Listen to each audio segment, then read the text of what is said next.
ദൈവവിശ്വാസം വേണമെന്ന് ഞാൻ പറയാറുണ്ട്. പക്ഷേ അദ്ദേഹം തനിയെ എല്ലാം ചെയ്തുകൊള്ളുമെന്ന് പ്രതീക്ഷിക്കരുതെന്നും. ഡോക്ടർ ബേണി സൈഗൽ. നാളെ അല്ലെങ്കിൽ മറ്റന്നാൾ നമ്മൾ മണിപ്പാലിന് പോകുന്നു. കടുത്ത പനിയും ശരീരവേദനയുമായി കിടക്കുന്ന എന്റെ അരികിൽ വന്നിരുന്ന് ബാലേട്ടൻ പറഞ്ഞു. ഡോക്ടർ വല്യത്താനും ഭാര്യയും പിന്നെ ബാബുവും മന്നിയും ഒക്കെ അവിടെയുണ്ടല്ലോ. പ്രൈമറി ഇൻവെസ്റ്റിഗേഷൻ എല്ലാം അവിടെ നടത്താമെന്നാണ് അവർ പറയുന്നത്. ചികിത്സയെപ്പറ്റി എന്തെങ്കിലും പറഞ്ഞോ? അച്ഛൻ തിരക്കി. പരിശോധിച്ചിട്ടേ തീരുമാനിക്കൂ. റേഡിയേഷൻ ആവുമെന്നാണ് കിട്ടിയ സൂചന. ദൈവമേ, ഞാനൊന്ന് പിഴഞ്ഞു. സൈനസിൽ ക്യാൻസർ ബാധിച്ച റേഡിയോ പ്രോഗ്രാമറായ ജൂൺ എന്നൊരു കരീബിയൻ വനിതയുടെ അനുഭവകഥ അന്ന് രാവിലെ ഞാൻ ഇന്റർനെറ്റിൽ വായിച്ചതാണ്. ഓപ്പറേഷന് ശേഷം ജൂൺ റേഡിയേഷന് വിധേയായി. അവരുടെ ലേഖനം ഞാൻ ഡൗൺലോഡ് ചെയ്ത് വെച്ചിട്ടുണ്ടായിരുന്നു. അവരെഴുതി, മുഖത്ത് റേഡിയേഷന്റെ ആദ്യപടി ഒരു മുഖംമൂടി ഉണ്ടാക്കലാണ്. നമ്മളൊരു മേശയിൽ കിടക്കുന്നു. ഒരു തരം പ്ലാസ്റ്റിക് ചൂടാക്കി നമ്മുടെ തലയുടെയും മുഖത്തിന്റെയും രൂപമുണ്ടാക്കുന്നു. തണുക്കുമ്പോൾ അത് കട്ടിയാകും. അതിലാണ് റേഡിയേഷൻ ചെയ്യേണ്ട ഭാഗങ്ങൾ അടയാളപ്പെടുത്തുന്നത്. റേഡിയേഷൻ സമയത്ത് ആ മുഖംമൂടി നമ്മുടെ തലയിൽ ഉറപ്പിച്ചു വയ്ക്കും. ഒന്നും കാണാനൊക്കില്ല. നിങ്ങൾ ക്ലസ്ട്രോഫോബിക് ആണെങ്കിൽ പ്രശ്നം വല്ലാത്തത് തന്നെയാവും. പക്ഷേ ഇങ്ങനെ മുഖംമൂടി വെച്ച് ചെയ്തുകൊണ്ടാവാം എന്റെ മുഖത്ത് പാടുകളൊന്നും ഉണ്ടായില്ല. തനി ക്ലസ്ട്രോഫോബിക്കായ ഞാൻ അത് വായിച്ചപ്പോൾ തന്നെ നടുങ്ങിയിരുന്നു. കണ്ണുകളുടെ ക്ഷീണത്തിന് എന്റെ മകൾ ചിലപ്പോൾ വെള്ളരിക്ക മുറിച്ച് കണ്ണുകൾക്ക് മേൽവച്ചു തരും. അപ്പോൾ പോലും കണ്ണടച്ച് ഇരുട്ടിൽ കിടക്കാൻ എനിക്ക് അസ്വസ്ഥതയുണ്ടാകും.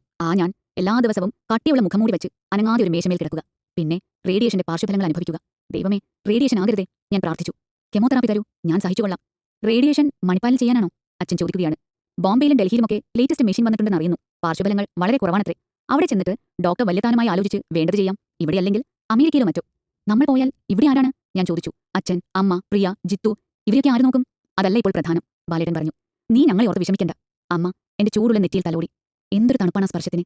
അമ്മ തുടർന്നു. നീ പോയി സുഖമായി തിരിച്ചു വരണം. നിനക്ക് ആരോഗ്യമില്ലെങ്കിൽ ഞങ്ങളെയൊക്കെ ആര് നോക്കാനാണ്? ചികിത്സ ചെലവേറിയതാണ്. ആദ്യ ഗഡുവായി 2 ലക്ഷമെങ്കിലും കരുതിയേ യാത്ര പോകാനൊക്കൂ. പിന്നെ എത്രത്തോളം തുക കുതിച്ചു കയറുമെന്നറിയാനാവില്ല.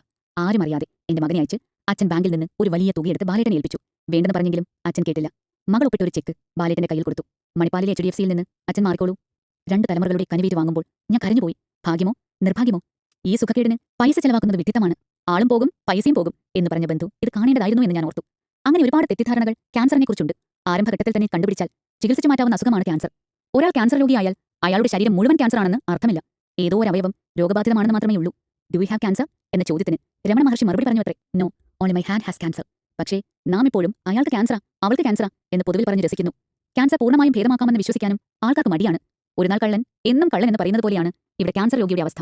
രോഗം പൂർണ്ണമായി മാറിക്കഴിഞ്ഞാലും ക്യാൻസർ രോഗിയെന്നേ മറ്റുള്ളവർ പറയൂ. നമ്മുടെ സമൂഹത്തിന് ഒരു ബോധവൽക്കരണം വളരെ ആവശ്യമായിരിക്കുന്നു. അതുപോലെ തന്നെയുള്ള മറ്റൊരു തെറ്റിദ്ധാരണയാണ് ക്യാൻസർ പാരമ്പര്യമാണെന്നത്. വിദ്യാഭ്യാസം ആവശ്യത്തിലേറെയുള്ളവർ പോലും ഇങ്ങനെ വിശ്വസിക്കുന്നുണ്ട്. ബ്രസ്റ്റ് ക്യാൻസർ, കോളൻ ക്യാൻസർ തുടങ്ങിയ ചില ഇനം ക്യാൻസറുകൾ ഒരു കുടുംബത്തിൽ ഒന്നിലേറെ തലമുറകളിൽ കണ്ടിട്ടുണ്ട്. പക്ഷേ അതും പാരമ്പര്യമാണെന്ന് ഞാൻ വായിച്ച പുസ്തകങ്ങളോ സംസാരിച്ച ഡോക്ടർമാരോ തറപ്പിച്ചു പറയുന്നില്ല. പുകവലി, ലഹരി പദാർത്ഥങ്ങളുടെ ഉപയോഗം, ഭക്ഷണക്രമം, അന്തരീക്ഷ മലിനീകരണം, ഇങ്ങനെ പലതുമാണ് റിസ്ക് ഫാക്ടേഴ്സായി പറയുന്നത്. ഒരേ കുടുംബത്തിലെ അംഗങ്ങൾ പലതും പങ്കിടുമ്പോൾ റിസ്ക് ഫാക്ടേഴ്സും പങ്കിടുന്നു. പാരമ്പര്യത്തെക്കാളേറെ ജീവിതചര്യയാണ് ഇവിടെ വില്ലൻ. പലപ്പോഴും വിദഗ്ധോപദേശങ്ങൾ ചിതറിച്ചു നടക്കുന്ന ആൾക്കാർ അജ്ഞരിൽ അജ്ഞരാണ്. പക്ഷേ അവർ പകർച്ചവ്യാധികൾ പോലെ ഭീതിയും തെറ്റിദ്ധാരണയും പരത്തി രോഗിയുടെ ജീവിതം ദുസ്സഹമാക്കുന്നു. ഇത്തരക്കാരെ അടുപ്പിക്കാതിരിക്കാനുള്ള സജ്ജീകരണങ്ങളാണ് ആവശ്യം. അർഹിക്കുന്ന വജ്ഞയോടെ ഇത്തരക്കാരുടെ അഭിപ്രായങ്ങളും ഉപദേശങ്ങളും തള്ളിക്കളയണം. മനസ്സ് ഭീതിക്ക് വഴങ്ങിക്കൊടുത്താൽ രോഗത്തിന് വ്യക്തിയെ എളുപ്പം കീഴടക്കാനാവും. ഷോക്കിന്റെ ആദ്യ ദിനങ്ങളിൽ സ്നേഹമുള്ളൊരു സ്വരം ഫോണിൽ മുഴങ്ങിയാൽ തന്നെ ഞാൻ കരഞ്ഞു പോകുമായിരുന്നു. അതൊരു പക്ഷേ രോഗി തന്റെ അവസ്ഥയോട് ഇണങ്ങിച്ചേരുന്നതിന്റെ ആദ്യപടിയാവാം. എപ്പോഴും എല്ലാ പേരോടും കരയാനൊക്കില്ലല്ലോ. കുറച്ച് കരയുമ്പോൾ കണ്ണുനീരിന്റെ നിഷ്പ്രയോജനത സ്വയം ബോധ്യമാകുകയും രോഗി സമചിത്തത വീണ്ടെടുക്കുകയും ചെയ്യും. വീഴുകയും എഴുന്നേൽക്കുകയും ചെയ്ത് പിന്നെ വീഴാതെ നടക്കുന്നത് പോലെയാണത്. പക്ഷേ അത് മനസ്സിലാക്കാത്ത കുറേ പേർ എന്റെ മേൽ നിയന്ത്രണങ്ങൾ അടിച്ചേൽപ്പിച്ചു. ഒരു ഫോൺ കോളും കൊടുക്കണ്ട, അവൾക്ക് വരുന്ന ഒരു കത്തും അവൾ വായിക്കണ്ട എന്നൊക്കെ. ക്യാൻസർ രോഗി മരണവും കാത്ത് വെറുതെ ഇരിക്കേണ്ടവൾ എന്ന ധാരണയാവാം ഇതിനു പിന്നിൽ. ഒരു ഫോൺ കോളും എനിക്ക് തരാതെയായപ്പോൾ വിളിക്കുന്നവരുടെ എണ്ണം കുറഞ്ഞു. എന്നെക്കുറിച്ച് പല കഥകളും പലരും മെനഞ്ഞുണ്ടാക്കി. അത്യാസന്ന നിലയിലാണ്, ഇന്ന് മരിക്കും നാളെ മരിക്കുമെന്നൊക്കെ. ഈ നിയന്ത്രണങ്ങളുടെ കഥ ബാലേട്ടൻ ഒരുപാട് നാളുകൾ കഴിഞ്ഞാണ് അറിഞ്ഞത്. അന്ന് ക്ഷുഭിതനായി സംസാരിച്ച് അദ്ദേഹം പറഞ്ഞു, ഒരു അസുഖം വന്നുവെന്ന് കരുതി അവളുടെ ഒരു ആക്ടിവിറ്റിയും ആരും തടസ്സപ്പെടുത്തണ്ട. അതോടെ ഞാൻ സ്വതന്ത്രയായി. അത് പിന്നീടുള്ള കഥയാണ്. പക്ഷേ ക്യാൻസറിനെക്കുറിച്ചുള്ള തെറ്റിദ്ധാരണകളിൽ ഒന്നാണ് ക്യാൻസർ രോഗി മരണം വരെ കരഞ്ഞും പ്രാർത്ഥിച്ചും വിഷാദിച്ചും കഴിഞ്ഞുകൊള്ളണമെന്നത്. 2002 നവംബർ 10 മണിപ്പാലിലേക്ക് ബാലേട്ടനെയും എന്നെയും യാത്രയാക്കാൻ എല്ലാ കുടുംബാംഗങ്ങളും വന്നിരുന്നു. എപ്പോഴും അക്ഷോഭ്യനായി കാണപ്പെടുന്ന കൊച്ചുമാമന്റെ കണ്ണിൽ പോലും നനവ്. ഏത് ഷേപ്പിലാവും ഇവരുടെ അടുത്തേക്ക് ഞാൻ മടങ്ങി വരിക? എത്ര ശ്രമിച്ചിട്ടും പിടിച്ചു നിർത്താനാവാതെ ഞാനും അവരോടൊപ്പം കരഞ്ഞു. ഒരു പക്ഷേ ദൈവം എന്നെ സുഖപ്പെടുത്തിയേക്കും. പക്ഷേ ഞണ്ടിൻ തുളകൾ വീണ ശരീരം പഴയപടിയാവണമെന്നില്ലല്ലോ. ട്രെയിനിൽ ഉറങ്ങാൻ കിടക്കുമ്പോൾ ബാലേട്ടൻ പറഞ്ഞു, ഇന്ന് രാത്രി പനിക്കരുത് കേട്ടോ, പ്ലീസ്. ആ വിഷമവും നിസ്സഹായതയും മനസ്സിലാക്കി ഞാൻ വെറുതെ ചിരിച്ചു. ആ രാത്രിയിൽ പനി ഏറെ കൂടി. ട്രെയിൻ നിൽക്കുമ്പോൾ ഞാൻ കണ്ണാടിയിൽ മുഖം നോക്കി. ഇത് ഞാൻ തന്നെയാണോ? നീര് വന്ന് വീർത്ത മൂക്ക്, കുഴിഞ്ഞ കണ്ണുകൾ, പനിച്ചൂടിൽ വിളറിയ നിറം. പക്ഷേ ബാബുവും മന്നയും ഒന്നും ശ്രദ്ധിച്ചതായി തോന്നിയില്ല. സ്നേഹോഷ്മളമായ സ്വീകരണം. 1.5 മണിക്കൂർ നീണ്ട ഡ്രൈവിന് ശേഷം പച്ചക്കുന്നുകൾക്കിടയിൽ നിൽക്കുന്ന മനോഹരമായ താര എന്ന വീട്ടിലെത്തി. ആദിത്യയും പ്രണവും വാതിൽ തുറന്ന് സ്വീകരിച്ചു. വെള്ളായണിക്കാരിയായ പരിചാരിക മോളി ചിരിയോടെ ഓടി വന്നു. വരണം ചേച്ചി, അവൾ പറഞ്ഞു. എന്ത് വേണമെങ്കിലും പറഞ്ഞാൽ മതി, ഞാൻ ഉണ്ടാക്കിത്തരാം. ചേച്ചിക്ക് ദൈവം ഒന്നും വരുത്തൂല. വിശ്രമത്തിന് ശേഷം വൈകുന്നേരം ബാബു എന്റെ മൂക്ക് വെറുതെ ഒന്ന് പരിശോധിച്ചു. അവൻ തൊട്ടതും രക്തസ്രാവം തുടങ്ങി. ടോർച്ചടിച്ച് നോക്കി. അവൻ എന്തൊക്കെയോ മന്നയ്ക്ക് വിശദീകരിച്ചു കൊടുത്തു. പിന്നെ എന്നോട് പറഞ്ഞു, ചേച്ചി വീണ്ടും ട്യൂമറുകൾ വളർന്നിരിക്കുകയാണ്. അതിൽ തൊടുമ്പോഴാണ് ബ്ലീഡിംഗ്. നല്ല ഇൻഫെക്ഷൻ ഉണ്ട്. ഞാനിപ്പോൾ ഒരു ആന്റിബയോട്ടിക് തരാം. നാളെ രാവിലെ ആശുപത്രിയിൽ ചെന്നിട്ട് വിശദമായി നോക്കാം. അങ്ങോട്ടും ഇങ്ങോട്ടും ഫോൺ കോളുകൾ പായുന്നു. പനി തുടങ്ങിയ ശരീരവുമായി ഞാൻ വെറുതെ കിടക്കയിൽ കിടന്നു. വെള്ളായണി കായലിന്റെ വരമ്പിലിരുന്ന് വെള്ളത്തിൽ പാദങ്ങൾ മുക്കി ചലിപ്പിച്ചുകൊണ്ട് ഒറ്റക്കാടിന്റെ നാടൻ പ്രേമം വായിച്ചു തീർത്ത പെൺകുട്ടി. അവളിൽ നിന്ന് ഈ ക്യാൻസർ രോഗിയിലേക്കുള്ള അകലമെത്ര? ഇവിടെ നിന്ന് അവസാന രംഗത്തിലേക്കുള്ള അകലമെത്ര? ആ പെൺകുട്ടിയെ ജീവനതുല്യം സ്നേഹിച്ചിരുന്ന അമ്മൂമ്മ, അകാലത്തിൽ മൃതിയടഞ്ഞ ബേബി മാമൻ, അവർ കാത്തിരിക്കുന്നു. അവർ വിളിക്കുന്നു. വരൂ മോളെ. എന്താ ചേച്ചി ആലോചിക്കുന്നത്? മന്ന കട്ടിലിൽ വന്നിരുന്നു. വേണ്ടാത്ത ചിന്തകളെ ഒന്നും മനസ്സിലേക്ക് കടത്തരുത്. ചേച്ചി എപ്പോഴും ഓർക്കണം, നമുക്ക് പൊരുതന്റെ ശത്രു ഒട്ടും കരുണയില്ലാത്തവനാണ്. ദുശ്ചിന്തകൻ, കണ്ണീര്, നിരാശത, ഇതൊക്കെ അവന് സഹായകമാവും. ശത്രുവിനുമേൽ വിജയം നേടുമെന്ന ആത്മബലമാണ് വേണ്ടത്. പുറത്തെ മുറിയിൽ ബാലേട്ടനും പ്രണവും കളിപ്പാട്ട കാറുകൾ വെച്ച് കളിക്കുന്ന ശബ്ദം കേട്ടു. ബാബു എന്റെ മുറിയിലേക്ക് വന്നു. എന്താ ചേച്ചി ഇത്? ഇങ്ങനെ ഡിപ്രഷൻ അടിച്ച് കിടക്കാതെ. ഞങ്ങൾ രണ്ടുപേരും ഇല്ലേ കൂടെ? ഇവിടെ നിന്ന് ആരോഗ്യവതിയായി ചേച്ചി മടങ്ങി പോകും. എഴുന്നേൽക്കൂ, മന്ന പറഞ്ഞു. നമ്മൾ ഡാഡിയെ കാണാൻ പോകുന്നു. ഡോക്ടർ വല്യത്താന്റെ വീട്ടിലെ അതിഥിമുറിയിൽ ഏതാണ്ട് 1 മണിക്കൂർ നേരം ഞങ്ങൾ ചെലവഴിച്ചു. ആ 1 മണിക്കൂറും അദ്ദേഹം എന്നോട് സംസാരിക്കുകയായിരുന്നു. മറ്റെല്ലാവരും വെറും കേൾവിക്കാരായി ഒതുങ്ങിക്കൂടി. സ്ട്രെസ്സിന്റെ ദൂഷ്യവശങ്ങളെക്കുറിച്ചാണ് കൂടുതലായും അദ്ദേഹം പറഞ്ഞത്. കോശങ്ങൾ പതിവ് രീതി തെറ്റിച്ച് ക്രമാനുഗതമല്ലാതെ വളരുന്നതാണ് ട്യൂമർ. പാപ്പിലോമ പോലെയുള്ള കുഴപ്പക്കാരനല്ലാത്ത ട്യൂമറുകളെ പോലും ക്യാൻസറാക്കി മാറ്റാൻ മനസ്സിലെ സ്ട്രെസ്സിന് കഴിയുന്നു. ഒരു കോശം അബ്നോർമലായി വളരുന്നതിനെ ത്വരിതപ്പെടുത്താൻ മനുഷ്യന്റെ മാനസികാവസ്ഥയ്ക്ക് കഴിയുമെന്നർത്ഥം. ദുശങ്കയും അസ്വസ്ഥതയും സംശയവും ഭീതിയുമൊക്കെയുള്ള മനസ്സ് കുടികൊള്ളുന്ന ശരീരത്തിൽ ക്യാൻസർ സെല്ലുകളുടെ വളർച്ച അതിവേഗമാകും.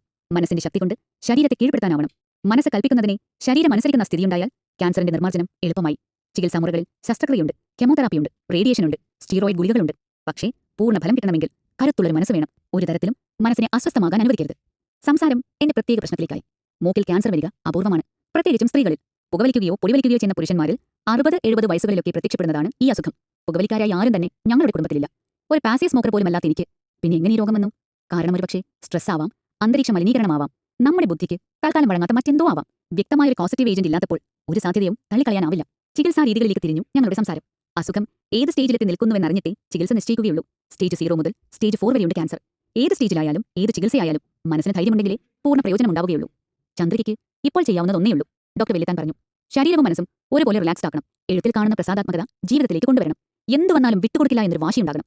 സൃഷ്ടിച്ച കഥാപാത്രങ്ങളെപ്പോലെ നർമ്മബോധം കൊണ്ട് പ്രതിസന്ധിയെ നേരിടണം. പിന്നീട് അദ്ദേഹം നോർമൻ കസിൻസിന്റെ അനാറ്റമി ഓഫ് ആൻ ഇൽനെസ് എന്ന പുസ്തകത്തെക്കുറിച്ച് സംസാരിച്ചു. നിഷേധ വികാരങ്ങൾ ക്യാൻസർ കോശങ്ങളുടെ വളർച്ച ത്വരിതപ്പെടുത്തുമെന്ന് മെഡിക്കൽ സത്യത്തിന്റെ മറുവശത്തേക്കാണ് നോർമൻ കസിൻസ് നോക്കിയത്. അങ്ങനെയാണെങ്കിൽ പോസിറ്റീവ് വികാരങ്ങൾക്ക് ക്യാൻസർ കോശങ്ങളുടെ വളർച്ചയെ തടയാനാവണമല്ലോ. ചിരി, സന്തോഷം, പ്രസാദാത്മകത, ഇതിനൊക്കെ ആ കഴിവുണ്ടാകണം. കസിൻസിന്റെ സിദ്ധാന്തത്തെ ആദ്യം വൈദ്യശാസ്ത്രം പുച്ഛിച്ച് തള്ളിയെങ്കിലും ഇപ്പോഴത് അംഗീകരിക്കപ്പെട്ടിരിക്കുന്നു. പിന്നീട് അമേരിക്കയിൽ ക്യാൻസർ ക്ലബിന്റെ സ്ഥാപകയായ ക്രിസ്റ്റ്യൻ ക്ലിഫോർ എനിക്കയച്ച ഇമെയിലിൽ എഴുതി, ചന്ദ്രിക, എന്തു വന്നാലും ചിരിക്കാൻ മറക്കാതിരിക്കുക. എന്നെ വിശ്വസിക്കൂ, ഒരു തവണ പൊട്ടിച്ചിരിക്കുമ്പോൾ ഒരുപിടി ക്യാൻസർ കോശങ്ങൾ മരിക്കുന്നു. ദൈവവിശ്വാസവും പ്രാർത്ഥനയും കൂടി പോസിറ്റീവ് വികാരങ്ങളിൽ ഉൾപ്പെടുത്താമെന്ന് തോന്നുന്നു. ഞാൻ പറഞ്ഞു, തീർച്ചയായും വിശ്വാസത്തിനും പ്രാർത്ഥനയ്ക്കും സ്വന്തമായി ഹീലിംഗ് പവറുണ്ട്, ഡോക്ടർ പറഞ്ഞു. പിന്നീട് അദ്ദേഹം എനിക്ക് വായിക്കാനായി തന്ന RM ലാലായുടെ സെലിബ്രേഷൻ ഓഫ് ദി സെൽസ് എന്ന പുസ്തകത്തിൽ പ്രാർത്ഥനയുടെ ശക്തിയെപ്പറ്റി വിവരിക്കുന്ന ഒരു ഭാഗം കണ്ടു. അതിങ്ങനെയാണ്. ലാലായുടെ ഒരു ബോംബെ സുഹൃത്തിന് പ്രാഥമിക പരിശോധനയിൽ കോളൻ ക്യാൻസറാണെന്ന് ഡോക്ടർ സംശയം പറഞ്ഞു. വെള്ളിയാഴ്ച CT സ്കാൻ എടുത്തു. ശനിയാഴ്ച റിപ്പോർട്ട് കിട്ടിയപ്പോൾ ഡോക്ടർ പറഞ്ഞത് ശരിയാണെന്ന് തെളിഞ്ഞു. ആ സമയത്ത് ബോംബെയിൽ 7 ദിവസത്തെ പ്രാർത്ഥനാ ചികിത്സ കൊണ്ട് രോഗികളെ സുഖപ്പെടുത്തുന്ന ഒരു പുരോഹിതൻ വന്നിട്ടുണ്ടായിരുന്നു. ഞായറാഴ്ച ദിവസം ലാല സുഹൃത്തിനെ അദ്ദേഹത്തിന്റെ അരികിൽ കൊണ്ടുചെന്നു. പുരോഹിതൻ രോഗിയുടെ ശരീരത്തിൽ സ്പർശിച്ച് പ്രാർത്ഥിച്ചു. ഒപ്പം ഉള്ളുരുകി ലാലായും രോഗിയും പ്രാർത്ഥിച്ചു. ഞായർ, തിങ്കൾ, ചൊവ്വ, ബുധനാഴ്ച രോഗിയെ കോളനോസ്കോപ്പി ചെയ്തപ്പോൾ അത്ഭുതം. CT സ്കാനിൽ തെളിഞ്ഞു കണ്ട ഒരു ബ്ലോക്കും കോളനോസ്കോപ്പിയിൽ കാണുന്നില്ല. ഡോക്ടർമാർ ഒരു ഗ്യാസ്ട്രോസ്കോപ്പി കൂടി ചെയ്തു നോക്കി. അതിലും ഒന്നും കണ്ടെത്താൻ കഴിഞ്ഞില്ല. തുടർന്ന് ഡോക്ടർമാർ രോഗിയെ ആരോഗ്യമെന്ന് പ്രഖ്യാപിച്ച് വിട്ടയച്ചു. നന്ദി പറയാനായി ചെന്ന ലാലായോടും സുഹൃത്തിനോടും പുരോഹിതൻ പറഞ്ഞു, ഞാനല്ല സുഖപ്പെടുത്തിയത്, യേശുക്രിസ്തുവാണ്. വൈകിയ രാത്രിയിൽ ഡോക്ടർ വല്യത്താനോട് യാത്ര പറഞ്ഞ് വീട്ടിലേക്ക് തിരിക്കുമ്പോൾ ഞാൻ ഉത്സാഹവതിയായിരുന്നു. മനസ്സിന്റെ ഭാരം കുറഞ്ഞിരിക്കുന്നു. സുഖദായകമായൊരു ശാന്തി എന്നിലാകെ നിറയുന്നു. നാളെ മുതൽ ടെസ്റ്റുകൾ തുടങ്ങുകയാണ്. ക്യാൻസർ ഏത് സ്റ്റേജായാലും ഞാനതിനെ ധൈര്യമായി തന്നെ നേരിടും. പൊരുതി നിൽക്കും. വൃദ്ധരും രോഗികളുമായി എന്റെ അച്ഛനമ്മമാരെ ശുശ്രൂഷിക്കാൻ, ഭാര്യ, അമ്മ എന്ന നിലയ്ക്കുള്ള ചുമതലകൾ നിറവേറ്റാൻ, നേടിയ അറിവ് ഭാവി തലമുറയ്ക്ക് പകർന്നു കൊടുക്കാൻ എനിക്ക് ആരോഗ്യത്തോടെ ജീവിച്ചിരുന്നേ പറ്റൂ. ഈ ശരീരത്തെ ഞണ്ടുകൾക്ക് പിച്ചു ചീന്താൻ അത്ര എളുപ്പം ഞാൻ വിട്ടുകൊടുക്കില്ല. അധ്യായം 6. വീടിന് പകരം വീട് മാത്രം. ഇഷ്ടമുള്ളത് സ്വപ്നം കാണുക, പോകേണ്ടിടത്ത് പോവുക. ഇഷ്ടമുള്ളത്